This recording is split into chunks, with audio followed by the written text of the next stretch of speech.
Why did you leave in 2010? I had done 20 years, and for a bunch of different reasons that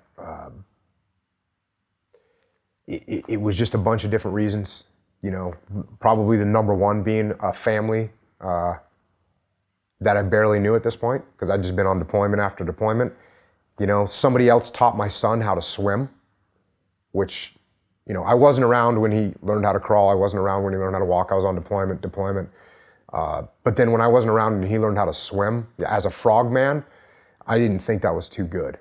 And so that was definitely a piece of it, was recognizing that, you know, my family was absolutely suffering from my obsessive behavior with the SEAL teams, because the SEAL teams was my priority.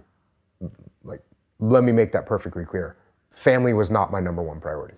The SEAL teams was my number one priority, and by a long shot. Nothing else mattered.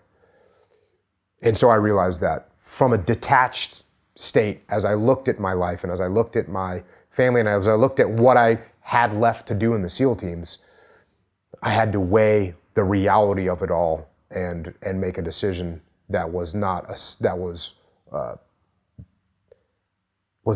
didn't do the selfish thing. The selfish thing was to do what I wanted to do.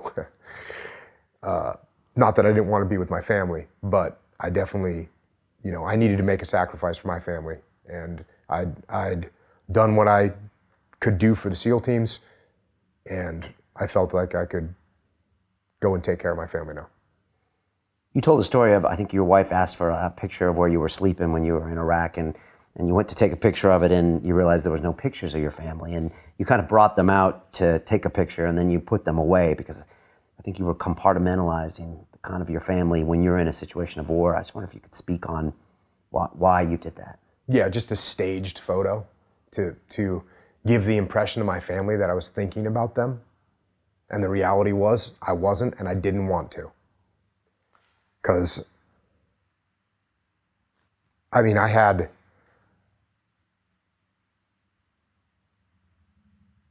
guys to take care of. And I didn't even want to think about my family for a second, because that second might be the time that I thought of something that's going to make us perform better on the battlefield. So, yeah, I just didn't want to think about it. And I'd call my wife once a week and check in at a certain time just to, you know, maintain some kind of a connection. But yeah, I didn't want to be sitting there looking at my family every night and thinking about them, or thinking that I might not see them again. Didn't need that thought. So yeah, I compartmentalized it, and just, you know, when I had to take that picture for my wife, my kids wanted to see where I was sleeping at night.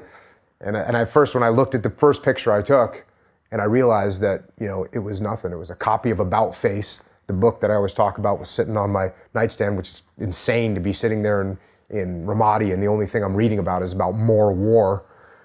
But that's what it was. It was a copy of About Face, and it was an empty wall. So I just, pinned up some pictures, took them out of a notebook, pinned them up on the wall, took a picture, took them back down, did the rest of the deployment.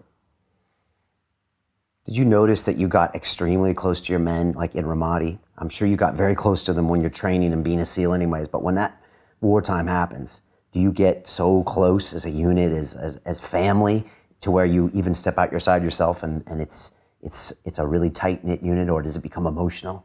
To watch the rest of this fascinating interview, click on the link below and go to LondonRealAcademy.com. There you can sign in with your social media, log in and watch the rest of the episode for free, along with all of our episodes on London Real, my webinars, and all of our premium content, all located over at LondonRealAcademy.com. So click on the link below, you'll be directed there, and you can watch the rest of this fascinating interview, and I'll see you there.